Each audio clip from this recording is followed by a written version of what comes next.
वालेकुम dear students, मेरा नाम मोहम्मद काशान है। लर्न केमिस्ट्री विद किशान के चैनल पर आपको खुश आमदीद किया जाता है। उम्मीद करता हूं कि आप सब ने मेरा चैनल सब्सक्राइब कर लिया है, लेकिन अगर आप इस चैनल पर न्यू हैं तो इसको सब्सक्राइब ज़रूर कर लें ताकि नई से नई अपलोड होने वाली वीडियो आप तक बआसानी पहुंचती रहे। आज हमने पढ़ना है आयोनाइजेशन एनर्जी। आयोनाइजेशन एनर्जी क्या होती है कि वो कम से कम एनर्जी की मिकदार जो किसी भी न्यूट्रल एटम से वैलेंस इलेक्ट्रॉन्स को रिमूव करने के लिए जो चाहिए होती है उसको हम क्या बोलते हैं, आयोनाइजेशन एनर्जी। और ये याद रखना है कि जो इसके लिए इम्पोर्टेंट कंडीशन है वो एटम जिससे हम इलेक्ट्रॉन को रिमूव करवा रहे हैं वो एटम क्या है, गैसियस स्टेट में होना चाहिए। गैसियस स्टेट में क्यों? क्या आपको पता है कि जो गैसेज होती हैं उसके दरमियान फोर्सेस वीक होती हैं। सॉलिड्स और लिक्विड में हमारे पास फोर्सेस क्या होती हैं, स्ट्रॉन्ग होती हैं। तो गैसेज जो है वो फोर्सेस वीक होने की वजह से वो इलेक्ट्रॉन इजीली डोनेट कर देती हैं और पॉजिटिव आयंस बन जाती हैं। तो हमारे पास आयनाइजेशन एनर्जी की डेफिनेशन है, minimum amount of energy required to remove an electron valence shell from its gaseous element to form a positive ion. कि वो एनर्जी की कम से कम मिकदार जो हम क्या है किसी गैसियस एटम से उसके वैलेंस इलेक्ट्रॉन से जो रिमूव करवा रहे हैं उसके लिए जो एनर्जी रिक्वायर्ड होती है उसको हम क्या बोलते हैं, आयोनाइजेशन एनर्जी। इसकी एग्जांपल क्या है कि ये सपोज मेरे पास मैग्नीशियम है, मैग्नीशियम के 12 इलेक्ट्रॉन है, इसके वैलेंस शेल में से एक इलेक्ट्रॉन मैं रिमूव करवाता हूँ तो ये क्या है, ये एक इलेक्ट्रॉन बन जाता है, एक इलेक्ट्रॉन रिलीज़ करता है और इसके ऊपर पॉजिटिव 1 चार्ज आ जाता है। इसके लिए जो आयनाइजेशन एनर्जी रिक्वायर्ड है वो क्या है, 738 किलो जूल पर मोल। ये 738 किलो जूल पर मोल एनर्जी अगर मैं मैग्नीशियम को दूंगा, मैग्नीशियम गैसियस स्टेट में होगी तो वो क्या है, एक इलेक्ट्रॉन को रिलीज़ कर देती है और कैटायन में कन्वर्ट हो जाती है। हमेशा जो एटम के ऊपर पॉजिटिव चार्ज होता है उसको हम क्या बोलते हैं, कैटायन, और जिस एटम के ऊपर नेगेटिव चार्ज बनता है उसको हम क्या बोलते हैं, एनाइंस। तो हमारे पास ये जो हैं आयनाइजेशन एनर्जी के नतीजे में हमारे पास क्या है, कैटायंस बनते हैं। अब हमारे पास क्या है कि ये इसके 2 इलेक्ट्रॉन थे वैलेंस शेल में, तो हमारे पास क्या है यहाँ पे एक इलेक्ट्रॉन रह जाएगा, एक इलेक्ट्रॉन इसने क्या कर दिया, रिलीज़। तो ये इसको क्या हो जाएगी, ये इसकी फर्स्ट आयनाइजेशन एनर्जी हो जाएगी। अगर इसी एटम से क्या है कि अगर मैं सेकंड इलेक्ट्रॉन को रिमूव करवाना चाह रहा हूँ तो मुझे क्या है 1451 किलो जूल पर मोल एनर्जी मुझे इसको देना पड़ेगी और ये क्या है, एक इलेक्ट्रॉन को और रिमूव कर देगी। ये इसकी क्या हो जाएगी, सेकंड आयनाइजेशन एनर्जी। अब यहाँ पे 11 इलेक्ट्रॉन थे, 11 की बजाय कितने हो जाएंगे, 10 इलेक्ट्रॉन, और मैग्नीशियम के ऊपर कितना चार्ज आ जाएगा, +2 चार्ज। इसी तरह अगर मैं किसी एटम से 3 इलेक्ट्रॉन्स को रिमूव करवाना चाह रहा हूँ तो वो उसकी क्या हो जाएगी, थर्ड आयनाइजेशन एनर्जी। ये याद रखना है कि सेकंड आयनाइजेशन एनर्जी वो फर्स्ट आयनाइजेशन से ज़्यादा होती है, इसी तरह थर्ड आयनाइजेशन एनर्जी वो सेकंड आयनाइजेशन एनर्जी से ज़्यादा होती है। ये ज़्यादा क्यों होती है कि अगर सेकंड आयनाइजेशन एनर्जी है वो फर्स्ट से ज़्यादा क्यों होती है कि अगर किसी एटम ने एक इलेक्ट्रॉन रिमूव कर दिया है तो वो बाकी इलेक्ट्रॉन्स क्या है, वो उसको टाइटली बाउंड कर लेगा। अगर उससे हम किसी एक इलेक्ट्रॉन को और रिमूव करवाना चाह रहे हैं तो मुझे क्या है, डबल अमाउंट ऑफ एनर्जी देना पड़ेगी। इसी तरह ट्रिपल आयनाइजेशन एनर्जी जो होती है, थर्ड आयनाइजेशन एनर्जी, वो ज़्यादा होती है। वो ज़्यादा क्यों होती है, क्योंकि जो इसने पहले 2 इलेक्ट्रॉन्स रिमूव कर दिए हैं तो एटम्स क्या हो जाएगा, वो ज़्यादा अपने एक्टिवली स्ट्रॉन्ग फोर्सेस क्रिएट कर लेगा अपने वैलेंस इलेक्ट्रॉन्स पे। तो अगर मैं थर्ड इलेक्ट्रॉन रिमूव करवाना चाह रहा हूँ तो वो ज़्यादा डिफ़िकल्ट होगा। और इसके बाद हमारे पास क्या है कि इसके फैक्टर्स हैं जो आयनाइजेशन एनर्जी पे डिपेंड करते हैं, वो 4 फैक्टर्स हैं। सबसे पहला है हमारे पास atomic size. Down the group ऊपर से नीचे आए तो हमारे पास क्या है, एटम का साइज़ बढ़ रहा होता है।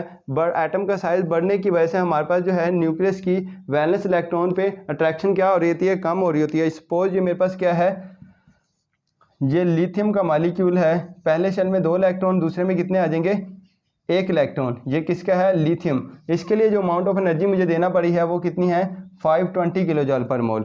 इसके ऑपोजिट मेरे पास क्या है, एक सोडियम का मेटल है, पहले शेल में 2, दूसरे में क्या है 8, और तीसरे में क्या हो जाएंगे 1 इलेक्ट्रॉन। अब ये किसका है, ये सोडियम का। इसके लिए मुझे कितनी एनर्जी देना पड़ेगी, 496 किलो जूल पर मोल आयनाइजेशन एनर्जी है। अब क्या है कि यहाँ पे न्यूक्लियस का वैलेंस इलेक्ट्रॉन पे डिस्टेंस क्या है, कम है, इसका एटॉमिक साइज़ क्या है, छोटा।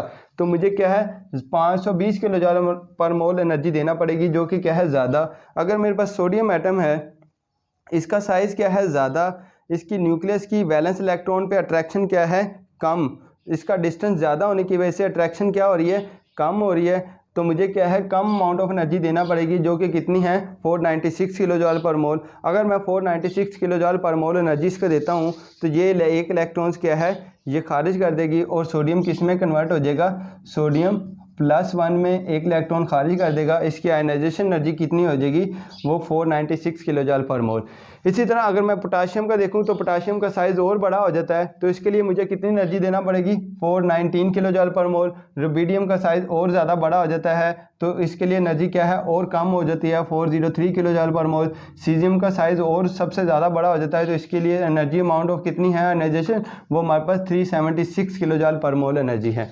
लेकिन ये तो था हमारे पास ग्रुप के अंदर ट्रेंड कि ऊपर से नीचे हमारे पास एटम का साइज़ बढ़ रहा होता है। लेकिन अगर हम पीरियड में देखें कि लेफ़्ट टू राइट, ये हमारे पास क्या है, पीरियड्स के हॉरिजॉन्टल रोज हमारे पास क्या होती हैं, वो पीरियड्स होती हैं कि अगर मैं लेफ़्ट टू राइट देखूं तो मेरे पास एटम का साइज़ क्या हो रहा होता है, एटम का साइज़ कम हो रहा होता है। वो एटम का साइज़ क्यों कम हो रहा होता है, क्योंकि न्यूक्लियर चार्ज इंक्रीज़ कर रहा होता है। न्यूक्लियर चार्ज जब इंक्रीज़ कर रहा है तो एटम का साइज़ क्या है, कम हो रहा होता है, एटम का साइज़ श्रिंक हो रहा होता है। जब एटम का साइज़ कम हो रहा है तो उसके दरमियान जो न्यूक्लियस की और वैलेंस इलेक्ट्रॉन्स की जो अट्रैक्शन है, फोर्सेस हैं, वो स्ट्रॉन्ग हो रही हैं। जब फोर्सेस स्ट्रॉन्ग हो रही हैं तो मुझे ज़्यादा अमाउंट ऑफ एनर्जी देना पड़ेगी उसके वैलेंस इलेक्ट्रॉन से रिमूव करने के लिए। तो हमारे पास क्योंकि लेफ़्ट टू राइट हमारे पास एटॉमिक साइज़ क्या हो रहा होता है, कम हो रहा होता है, मतलब फोर्सेस क्या हो रही होती हैं, स्ट्रॉन्ग। जब फोर्सेस स्ट्रॉन्ग हो रही होती हैं तो मुझे क्या है, ज़्यादा आयनाइजेशन एनर्जी रिक्वायर्ड होगी किसी भी एटम्स के वैलेंस इलेक्ट्रॉन को रिमूव करवाने के लिए।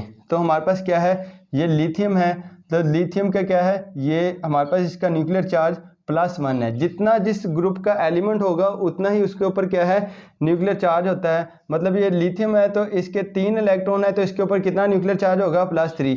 तो बेरिलियम है, इसका न्यूक्लियर चार्ज बढ़ गया, न्यूक्लियर चार्ज बढ़ने की वजह से एटम का साइज़ क्या हो गया, कम हो गया। तो ये मेरे पास क्या है, इसके जो आयनाइजेशन एनर्जी थी वो बढ़ गई, क्योंकि न्यूक्लियर चार्ज बढ़ने की वजह से एटम का साइज़ क्या हो जाता है, कम हो जाता है। तो इसके बाद हमारे पास क्या है, ये न्यूक्लियर चार्ज हमने डिस्कस कर लिया है कि अलोंग द पीरियड हमारे पास न्यूक्लियर चार्ज इंक्रीज़ कर रहा होता है। इस न्यूक्लियर चार्ज इंक्रीज़ करने की वजह से हमारे पास क्या है कि एटम का साइज़ कम हो रहा होता है। जब एटम का साइज़ कम हो रहा होता है मतलब फोर्सेस स्ट्रॉन्ग हो रही होती हैं। जब फोर्सेस स्ट्रॉन्ग हो रही हैं तो हमारे पास क्या है, ज़्यादा अमाउंट ऑफ एनर्जी देना पड़ेगी। इसके बाद हमारे पास है शील्डिंग इफेक्ट। शील्डिंग इफेक्ट क्या होता है कि इनर इलेक्ट्रॉन्स की वजह से जो हमारे पास न्यूक्लियस और वैलेंस इलेक्ट्रॉन्स पे अट्रैक्शन है वो कम हो जाती है, वो हमारे पास रिकावट ज़्यादा बढ़ती जाती है, तो इसको क्या बोलते हैं, शील्डिंग इफेक्ट। तो ये सपोज हमारे पास क्या है, ये सोडियम का एक एटम है, उसमें क्या है, पहले शेल में 2 इलेक्ट्रॉन, दूसरे शेल में 8 इलेक्ट्रॉन और तीसरे में क्या है, 1 इलेक्ट्रॉन। ये क्या है, सोडियम का। इसी तरह मेरे पास क्या है, ये पोटाशियम का। पोटाशियम का क्या है कि पहले शेल में 2 इलेक्ट्रॉन, दूसरे में 8, टोटल 19 इलेक्ट्रॉन है। तीसरे में कितने आ जाएंगे, 8, और चौथे में कितने आ जाएंगे, 1। अब क्या है कि सपोज ये जो 2 इलेक्ट्रॉन है, एक यहाँ पे, एक यहाँ पे, एक यहाँ पे और एक यहाँ पे, और इसका क्या है, एक यहाँ पे इलेक्ट्रॉन है, एक यहाँ पे, एक यहाँ पे। अब क्या है कि ये जो न्यूक्लियस है इसकी जो वैलेंस इलेक्ट्रॉन पे अट्रैक्शन है वो कम है। वो कम क्यों है कि ये जो दरमियानी इलेक्ट्रॉन हैं ये इसके लिए क्या कर रहे हैं, रिकावट काज कर रहे हैं, एक शील्ड बना रहे हैं, जिसकी वजह से ये जो हमारा क्या है, न्यूक्लियस की वैलेंस इलेक्ट्रॉन्स पे अट्रैक्शन कम हो जाती है। किस वजह से, दरमियानी शेल में जो इलेक्ट्रॉन्स हैं वो क्या काज करते हैं, वो रिकावट काज करते हैं, जिसकी वजह से इसको क्या बोलते हैं, शील्डिंग इफेक्ट। इस शील्डिंग इफेक्ट जितना बढ़ता जाएगा उतना ही हमारे पास क्या है, न्यूक्लियस की वैलेंस इलेक्ट्रॉन पे अट्रैक्शन कम होती जाती है। अब ये क्या, इसका साइज़ छोटा है जबकि इसका साइज़ क्या है, बड़ा है। इसमें कितने शेल हैं, 1 2 3, इसमें कितने शेल हैं, 1 2 3 4। अब इसका साइज़ बड़ा है, नंबर ऑफ़ शेल्स क्या हैं, ज़्यादा होने की वजह से जितने शेल्स ज़्यादा होते जाते हैं, जितना एटम का साइज़ बढ़ता जाता है उतने ही क्या है, ये रिकावट, दरमियानी जो शेल हैं ये रिकावट ज़्यादा पैदा करते रहते हैं। ये ज़्यादा रिकावट पैदा करने की वजह से जो न्यूक्लियस है इसकी वैलेंस इलेक्ट्रॉन पे अट्रैक्शन क्या हो रही होती है, कम हो रही होती है।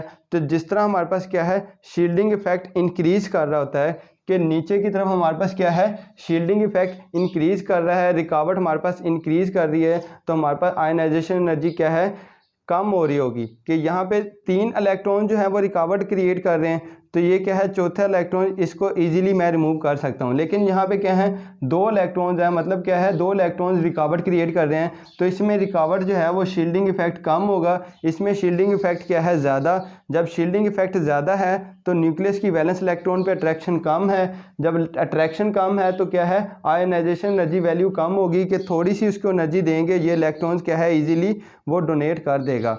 तो जिस तरह हमारे पास क्या है शील्डिंग इफेक्ट बढ़ता है तो हमारे पास क्या है आयनाइजेशन एनर्जी कम होती है। ऊपर से नीचे हमारे पास क्या है शील्डिंग इफेक्ट इंक्रीज़ कर रहा होता है, क्योंकि नंबर ऑफ़ शेल्स इंक्रीज़ कर रहे होते हैं, रैपिडली ऐड हो रहे होते हैं नंबर ऑफ़ शेल्स, जिसकी वजह से क्या है ये शील्डिंग इफेक्ट जो है वो हमारे पास इंक्रीज़ करता है और आयनाइजेशन एनर्जी क्या है फिर डिक्रीज़ करेगी अगर हमारे पास शील्डिंग इफेक्ट इंक्रीज़ कर रहा है। लेकिन अगर हम बात करें पीरियड में कि लेफ़्ट टू राइट अगर हम मूव करते हैं तो हमारे पास जो शील्डिंग इफेक्ट है वो कांस्टेंट रहता है कि एक ही शेल होता है, बस क्या है शेल कांस्टेंट रहता है, इलेक्ट्रॉन्स क्या है उसमें ऐड हो रहे होते हैं। तो हमारे पास जितना शील्डिंग इफेक्ट ये इस ग्रुप के इस पीरियड में होगा उतने ही क्या है इस जो पीरियड का आखिरी एलिमेंट है उतना ही शील्डिंग इफेक्ट उसमें होगा। बल्कि क्या है हमारे पास एटम का साइज़ कम हो रहा होता है और शील्डिंग इफेक्ट कांस्टेंट हो रहा होता है, क्योंकि नंबर ऑफ़ शेल वो कांस्टेंट होते हैं इस पीरियड में और नंबर ऑफ़ इलेक्ट्रॉन्स ऐड हो रहे होते हैं। जब नंबर ऑफ़ शेल कांस्टेंट है तो हमारे पास शील्डिंग इफेक्ट क्या हो जाएगा कांस्टेंट, क्योंकि जो शील्डिंग इफेक्ट है वो किस पे डिपेंड करता है नंबर ऑफ़ शेल्स पे। शेल तो हमारे पास कांस्टेंट है कि जिस पीरियड में अगर सेकंड पीरियड में है तो इसमें कौन सा है सेकंड शेल है, तो सेकंड शेल है लेकिन इलेक्ट्रॉन्स ऐड हो रहे होते हैं, हमारे पास शील्डिंग इफेक्ट क्या है कांस्टेंट रहेगा। न्यूक्लियर चार्ज इंक्रीज़ कर रहा है, न्यूक्लियर चार्ज इंक्रीज़ करने की वजह से हमारे पास क्या है एटम का साइज़ कम हो रहा है। जब एटम का साइज़ कम हो रहा है तो हमने पहले भी पढ़ा है जितना एटम का साइज़ कम होगा कि उतना ही क्या है न्यूक्लियस की वैलेंस इलेक्ट्रॉन पे अट्रैक्शन क्या होगी ज़्यादा और हमें क्या है ज़्यादा आयनाइजेशन एनर्जी रिक्वायर्ड होगी। तो अलोंग द पीरियड हमारे पास शील्डिंग इफेक्ट कांस्टेंट रहता है और हमारे पास एटम का साइज़ कम हो रहा होता है। तो एटम का साइज़ कम होने की वजह से क्या है फोर्सेस स्ट्रॉन्ग हो रही हैं, तो आयनाइजेशन एनर्जी क्या हो रही होगी इंक्रीज़ करेगी। चौथा है हमारे पास नेचर ऑफ ऑर्बिट, कि चौथा जो फैक्टर है वो क्या है nature of orbital. Nature of orbital क्या है हमारे पास कि हमारे पास ऑर्बिटल होते हैं एस पी और डी और एफ। एस की एनर्जी कम होती है, पी की एनर्जी जो है अगर मैं इसका एनर्जी ऑर्डर लिखूं तो क्या है एस की एनर्जी कम है, पी की ज़्यादा है, डी की उससे ज़्यादा है और एफ की उससे ज़्यादा है। अगर मेरे पास जो इलेक्ट्रॉन्स हैं वो एस ऑर्बिटल में होंगे तो इसकी एनर्जी कम है, तो मुझे क्या है थोड़ी अमाउंट ऑफ एनर्जी देना पड़ेगी एस ऑर्बिटल से इलेक्ट्रॉन्स को रिमूव करने के लिए। लेकिन अगर मेरे पास क्या है कि ये पी ऑर्बिटल में कोई इलेक्ट्रॉन्स हैं, वैलेंस इलेक्ट्रॉन्स किस में है पी ऑर्बिटल में है, तो पी ऑर्बिटल्स की एनर्जी ज़्यादा है जिसकी वजह से मुझे क्या है ज़्यादा अमाउंट ऑफ एनर्जी देना पड़ेगी। इसी तरह डी की ज़्यादा है तो उससे भी ज़्यादा आयनाइजेशन एनर्जी ज़्यादा होगी। तो एफ़ की है सबसे ज़्यादा एनर्जी है तो एफ़ की आयनाइजेशन एनर्जी क्या है सबसे ज़्यादा होगी। तो हमारे पास जो आयनाइजेशन ट्रेंड होगा वो किसका होगा एस ऑर्बिटल में अगर इलेक्ट्रॉन है तो कम, पी में आयनाइजेशन एनर्जी ज़्यादा होगी, डी में उससे ज़्यादा और एफ में सबसे ज़्यादा होती है। क्योंकि एस की एनर्जी कम होती है यहाँ से इलेक्ट्रॉन्स को रिमूव करना ईजी है, पी की एनर्जी ज़्यादा होती है तो यहाँ पे इलेक्ट्रॉन को रिमूव करना मुश्किल है। इसी तरह डी की एनर्जी ज़्यादा है तो डी से इलेक्ट्रॉन्स को रिमूव करना और मुश्किल है और एफ़ की एनर्जी सबसे ज़्यादा होती है, यहाँ पे इलेक्ट्रॉन्स को रिमूव करना सबसे मुश्किल है। जब ज़्यादा मुश्किल है तो यहाँ पे एनर्जी क्या होगी हमें ज़्यादा रिक्वायर्ड होगी।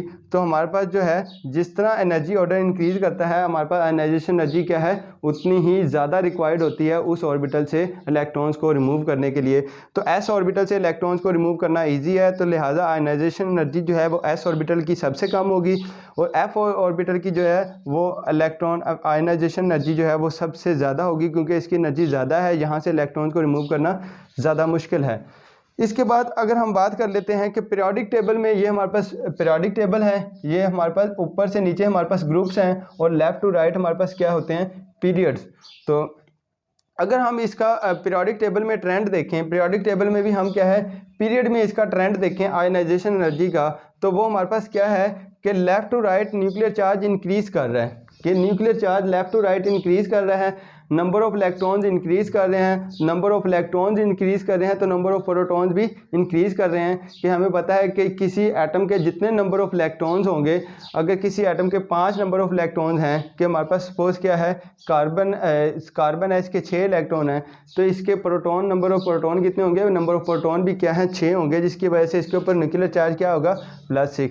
अब हमारे पास क्या है, लेफ़्ट टू राइट हमारे पास न्यूक्लियर चार्ज इंक्रीज़ कर रहा है। न्यूक्लियर चार्ज इंक्रीज़ करने की वजह से एटम का साइज़ क्या हो रहा होता है, कम हो रहा होता है।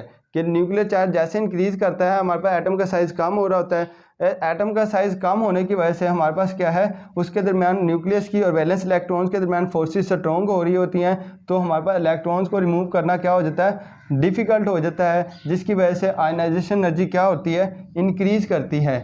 अगर हम पीरियड में लेफ़्ट टू राइट मूव करें तो हमारे पास न्यूक्लियर चार्ज इंक्रीज़ करता है और एटॉमिक साइज़ क्या हो रहा होता है, कम हो रहा होता है। मतलब फोर्सेस क्या हो रही होती हैं, स्ट्रॉन्ग हो रही होती हैं, तो हमें क्या है, ज़्यादा अमाउंट ऑफ एनर्जी रिक्वायर्ड होगी किसी भी एटम से इलेक्ट्रॉन्स को रिमूव करने के लिए। तो पीरियड में लेफ़्ट टू राइट हमारे पास आयनाइजेशन एनर्जी क्या करती है, इंक्रीज़ करती है। कि लेफ़्ट टू राइट हमारे पास मूव करें तो आयनाइजेशन एनर्जी क्या करेगी, इंक्रीज़ करेगी। लेकिन अगर हम मूव करते हैं ग्रुप्स में, कि ऊपर से नीचे अगर हम आ रहे हैं तो हमारे पास क्या है, एटम का साइज़ बढ़ रहा है। पहले भी हमने पढ़ा है कि ऊपर से नीचे हमारे पास एटम का साइज़ बढ़ रहा है। जब एटम का साइज़ बढ़ रहा है तो न्यूक्लियस की वैलेंस इलेक्ट्रॉन पे अट्रैक्शन क्या हो रही है, कम हो रही है, जिसकी वजह से हमारे पास आयनाइजेशन एनर्जी क्या होगी, कम होगी। अगर हम ऊपर से नीचे आएंगे कि लिथियम का एटॉमिक साइज़ कम है तो यहाँ पे क्या है, इसकी आयनाइजेशन एनर्जी 520 किलो जूल पर मोल है। लेकिन सोडियम का साइज़ उससे बड़ा है तो आयनाइजेशन एनर्जी कितनी होगी, 496 किलो जूल पर मोल। पोटाशियम का साइज़ उससे भी बड़ा है तो आयनाइजेशन एनर्जी और कम हो जाएगी, कितनी हो जाएगी, 419 किलो जूल पर मोल। रुबिडियम का साइज़ उससे ज़्यादा है तो उसकी आयनाइजेशन एनर्जी कितनी हो जाएगी, 403 किलो जूल पर मोल। तो ऊपर से नीचे हमारे पास क्या है, एटम का साइज़ बढ़ रहा होता है, जिसकी वजह से क्या है, न्यूक्लियस की वैलेंस इलेक्ट्रॉन पे अट्रैक्शन कम हो रही है। जब अट्रैक्शन कम हो रही है तो हमारे पास जो है आयनाइजेशन एनर्जी वो ऊपर से नीचे डिक्रीज़ करती है। लेकिन इसके दो हमारे पास क्या है, स्पेशल केस हैं, कि ये हमने पीरियड में और ग्रुप्स में इसका ट्रेंड पढ़ लिया।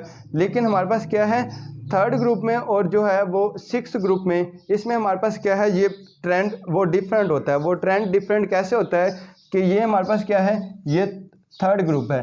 थर्ड ग्रुप में हमारे पास क्या है कि ऊपर से नीचे हमारे पास क्या है, आयनाइजेशन एनर्जी, मैंने क्या कहा था कि ऊपर से नीचे आयनाइजेशन एनर्जी क्या करती है, डिक्रीज़ करती है। लेकिन अगर हम यहाँ पे बात करें कि ऊपर से नीचे हमारे पास क्या है, आयनाइजेशन एनर्जी डिक्रीज़ तो कर रही है, लेकिन हमारे पास जो सेकंड पीरियड से हम जो है ना वो फोर्थ ग्रुप की तरफ जा रहे हैं, कि मतलब क्या है, यहाँ पे पी ग्रुप स्टार्ट हो रहा होता है। पी ग्रुप स्टार्ट होने की वजह से यहाँ पे क्या है कि एस ऑर्बिटल कंप्लीट हो गया, यहाँ पे एस ब्लॉक कंप्लीट हो गया।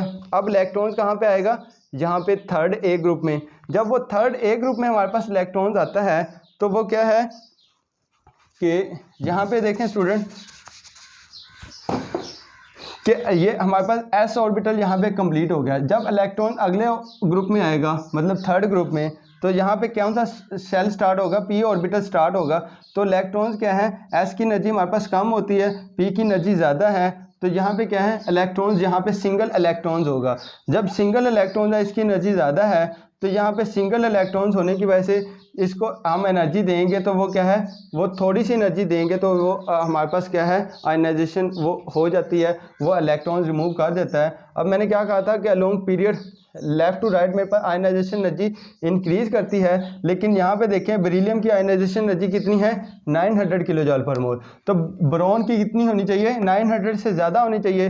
लेकिन बोरॉन की एनर्जी, आयनाइजेशन एनर्जी क्या है, वो 900 से कम है, वो कितनी है, 801 किलो जूल पर मोल। इसी तरह क्या है, ये मैग्नीशियम की 738 किलो जूल पर मोल है।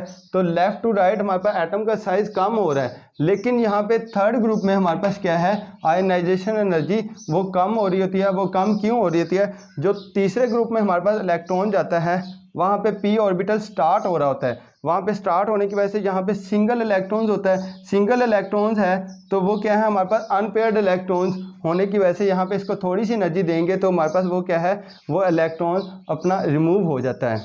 तो हमारे पास जो थर्ड ग्रुप है इसकी हमारे पास आयनाइजेशन एनर्जी कम होगी as compare to second group से। लेकिन बाकी जो हमारे पास हैं वो बाकी हमारे पास आयनाइजेशन एनर्जी क्या होती है, इंक्रीज़ करती है। कि अगर हमारे पास क्या है, वो जो छठा ग्रुप है, छठे ग्रुप में हमारे पास भी ये डिफरेंट केस होता है डिफरेंट केस कैसे होता है कि ये हमारे पास जो छठा ग्रुप है उसमें ऑलरेडी हमारे पास 3 अनपेयर्ड इलेक्ट्रॉन्स होते हैं। जो हमारे पास छठा ग्रुप जब स्टार्ट होता है तो वो इलेक्ट्रॉन्स क्या आ रहा होता है, यहाँ पे आएगा। जब यहाँ पे आ रहा होता है तो वो इलेक्ट्रॉन्स क्या होगा, पेयर्ड अप होगा। यहाँ पे ऑलरेडी एक इलेक्ट्रॉन्स है, तो एक इलेक्ट्रॉन्स होने की वजह से वो क्या करेगा, ये दोनों इलेक्ट्रॉन्स के दरमियान रिपल्शन होगी। तो हमारे पास जो छठा ग्रुप है यहाँ पे तो बच्चे देखें 3 ग्रुप हमारे पास अनपेयर्ड इलेक्ट्रॉन्स हैं, लेकिन जैसे ही छठा ग्रुप आता है तो वहाँ पे क्या है, एक इलेक्ट्रॉन और ऐड होगा। जब इलेक्ट्रॉन ऐड हो रहा है तो वो इलेक्ट्रॉन्स क्या होंगे, यहाँ पे पेयर्ड अप स्टार्ट होना शुरू हो जाएंगे। जब पेयर्ड अप स्टार्ट होना शुरू हो रहे हैं तो इलेक्ट्रॉन के दरमियान रिपल्शन क्या होगी, बढ़ेगी। रिपल्शन बढ़ने की वजह से इसकी आयनाइजेशन हमारे पास क्या हो रही होती है, कम हो रही होती है। कि यहाँ पे देखें हमारे पास ये आयनाइजेशन एनर्जी 5वें ग्रुप की 1402 किलो जूल पर मोल है, लेकिन जो छठा ग्रुप है इसकी बढ़ने की बजाय क्या हो रही है, कम हो रही है। वो कम क्यों हो रही है कि हमारे पास जो इलेक्ट्रॉन्स हैं वो पेयर्ड अप होना स्टार्ट होते हैं, और जब पेयर्ड अप स्टार्ट हो रहे हैं तो इलेक्ट्रॉन्स के दरमियान रिपल्शन होगी, जिसकी वजह से उसकी आयनाइजेशन एनर्जी क्या हो रही होगी, कम हो रही होगी। यहाँ पे 5वें ग्रुप में देखें जिसकी 1402 किलो जूल पर मोल है, लेकिन हमारे पास जो छठा ग्रुप है उसकी आयनाइजेशन एनर्जी कितनी है, 1314, मतलब कम हुई है। इसी तरह हमारे पास फास्फोरस है, इसकी है 1012 किलो जूल पर मोल एनर्जी, लेकिन हमारे पास अगला जो सल्फर है इसकी बढ़ने की बजाय क्या हो रही है, कम। वो इसी वजह से कम होती है कि इलेक्ट्रॉन्स क्या है यहाँ पे, वो इलेक्ट्रॉन के दरमियान रिपल्शन होती है। जब रिपल्शन है तो उसकी हम थोड़ी सी इलेक्ट्रॉन्स उसको एनर्जी देंगे तो वो इलेक्ट्रॉन्स क्या हो जाते हैं, वो लूज़ हो जाते हैं, वो इलेक्ट्रॉन्स आयन में कन्वर्ट हो जाते हैं। इसको हम क्या बोलते हैं, आयनाइजेशन एनर्जी। उम्मीद करता हूँ कि आपको ये वीडियो पसंद आई होगी। अगर पसंद आई है तो इसको बाकी लोगों से ज़रूर शेयर कीजिएगा। Thank you.